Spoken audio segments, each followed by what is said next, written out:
thought, who am I to write a book? Or what if people judge me? Or what if my book is not even good enough? I'm going to share with you today 3 reasons why people don't even start their book and how you can become one of those people who do. And I'll give you a little hint.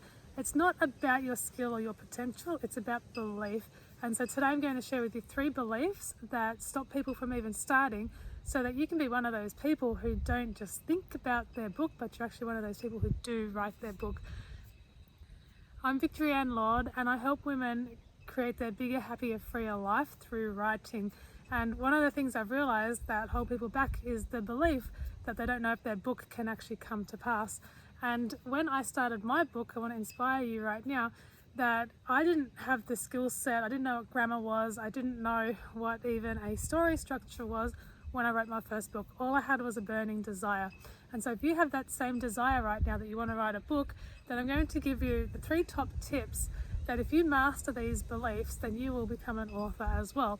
And becoming an author has totally changed my life. On the inner part of who I am, I know my worth and I know that I have something amazing for the world. And even if nobody in the world reads my books, I know I can hand these books down to my next generation of children and my grandchildren, and they've got a little bit of their mum and their grandmother that they can read in future generations. So my question for you right now is, do you have a desire to write your book? If you want to write your book, you need to know these 3 secrets of what I call the I'm not good enough wound. And the I'm not good enough wound shows up as sneaky little thoughts in our mind, and this creates self-sabotage and it creates procrastination. So if you've been thinking about writing a book but you have not written a book, chances are that you're in one of these 3 belief systems. And our belief system runs through our whole entire body, through what's called our nervous system, and our nervous system holds our beliefs. So the belief number 1 is the self-permission belief. We've grown up in this beautiful world, and while the world around us may be magnificent and beautiful, we may be having these feelings within ourselves that I'm not good enough. And this shows up in our daily life as procrastination and self-sabotage. But what it really is the I'm not good enough wound. And so if you take a look at your life right now, what I did to understand my self-permission was I took a little look at my life, and I realized many of the times that I'd been putting myself down or keeping myself playing small because I didn't think it was appropriate for me to go and be bold and loud. And so if you look around, what messages have you heard throughout your life, either in childhood or teenage years or even in your adult years, that being a good person means you do this, or acting this certain way means that you're a worthy person?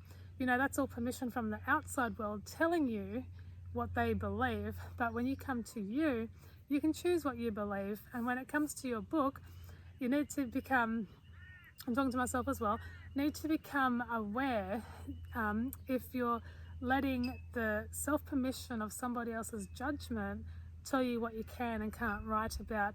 Because I often see this, that a lot of people have these amazing stories that they can share with the world, but they're worried that it's going to hurt somebody else, or they're worried that they're sharing too much of their message, or they're worried that that the world's not going to take nicely to their message, or even if anyone will even read their book. And this is all coming back to I'm not good enough because I don't know if I have enough permission. And I want to give you right now the confirmation that whatever you want to write about is enough right now. You don't need to wait for somebody else's permission. And when it comes to how much you want to share in your book, you can ask this guided question yourself. Is it too much? And when I wrote my first book, How to Be Happy Being You, it was too much. I had some feedback from some people that said that was like way too much. So then I went back, and this is where once you write your book, you can get some trusted people to read your work and then ask them for some honest feedback.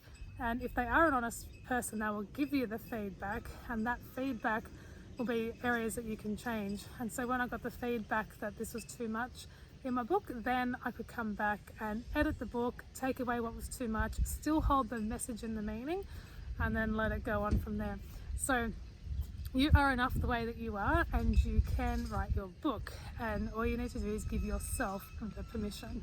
Okay, so knowing that you are enough to share your story, the next belief that often comes up is, I don't know how to write my book. I don't know where to start. And this is a very interesting piece in itself, because every single book doesn't have the middle, the beginning, and the end all mapped out. What happens is, we use confidence as an example, is confidence we find over time. So if there's something that you want to do in your life, like say for example, you want to become great at cooking, what will happen is you'll get the bowl and you'll cook for the first time, and if you're making a pavlova, it might come out flat. And that doesn't mean that you don't have the potential to make a pavlova. What it means is that you haven't yet learned the skills to beat the eggs the right way, so that when it goes in the oven it will rise and be really fluffy. And so it's not that your potential was limited, it was that you hadn't given yourself the enough time and the repetition to learn how to beat the eggs. And over time, the confidence of making a pavlova will be amazing. If you give it enough time, you'll create a pavlova. The same is with your book. You know, if you're thinking that I don't know where to start, just start, and then over time it will grow and evolve. And I was at a Tony Robbins event once, and it was really interesting the way that he asked this girl a question. This girl asked Tony Robbins, what should I do with my life? And Tony Robbins looked at her, and he looked at her and he said, what do you want to do with your life? And she said, I don't know. And that's often what comes up when people go to write their book. They're like, I don't know how to start. And so he looked at this girl and she said, I don't know. And so he said this really simple question. He says, I know you don't know, but if you did know, what would it be? And so once he asked her that, she went, blah, blah, blah, blah, blah, this is what it would be. And so I want to ask you right now, if you don't know how to write your book, how would you start it? What would you do? And this little challenge that I get people to do is to write down in the actual book, so you get a fresh piece of paper and a pen, and you write down, I don't know what to write about, but if I did know what to write about, it would be this. And then you let your pen go and explore wherever it wants to go, because the energy of life, it responds to your action. So if you take the action and you start writing down, even if it starts with, I don't know where this book is going, but I have this intention that it goes here or there, and you write for 10 minutes, you know, that 10 minutes of your soul writing and the growth that will come, the energy realizes that you're doing this action and it responds. So life responds to the action that you put in. And then even just after 10 minutes of this interaction of responding and receiving with the energy of life, a masterpiece will happen even just after 10 minutes. It's happened multiple times for myself, and it will happen for you too. So the belief that you don't know where to start, that's just self-belief. That's something that's saying, you know, you're not good enough to even start this book. You don't know how to start this book. It's the naggy little la la la. And you can say, no, if I did know where to start, this is what it would be about, and let that energy transform you. And it's the most rewarding thing you'll ever do in your life, is writing a transformational book. So trust the energy of life with your writing, and you will start with the masterpiece. And the third belief that stops people from even writing their book is they don't believe that they have it figured out right now. And here is a game changer for you. Nobody has it figured out right now. You can go and talk to the most world-renowned people in the world, and I can guarantee you that they still will be faced with the challenges of life. You know, relationships will break, finances can go up and down, and so many challenges can come through. And there's grief, and there's sorrow, and there's hurt and betrayal, and all of these things are normal parts of walking through this thing called life. So nobody has it figured out just yet. So if you're getting a message into your mind, you can ask it, like, is this real? So if it's saying you can't start a book because you don't have it all figured out right now, you can say something that comes to your mind, like speak to the words that are telling you that you can't write because you haven't got it figured out. You don't have to have it figured out. Say something like, that's gobbledygook, and you can get behind me, and start to challenge them thoughts. When I was back in a company, it was direct selling, and I didn't know what in the world, how in the world I was going to have the confidence to actually sell a $50 product. I'm like, I can't sell for the life of me. And my coach said to me, can I challenge that belief? And I was like, okay. And so my coach worked with me to challenge the belief that I couldn't sell a $50 product.